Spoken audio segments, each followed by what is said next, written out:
Shuttering কাজ শুরু। যে গেট বিমের তলা লাগানো হয়েছে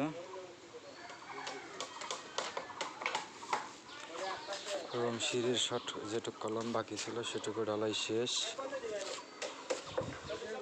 আর গেট বিমের যে তলা লাগানো হচ্ছে, এর উপর 17 ইঞ্চি গেট ঢালাই প্লাস ছাদ ঢালাই প্লাস গেট বিম। শাটারিং কাজ শুরু ছাদের।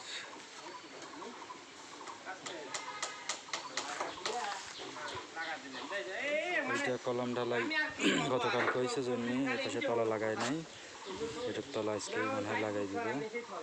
এই পাশেও লাগাই নাই, এই কলম টু এই কলম আর এই কলম বাদ আছে। আপাতত তলাগুলো আজকে কমপ্লিট হয়ে যাবে। আর সিঁড়িতে চালা দেওয়া হয়েছে।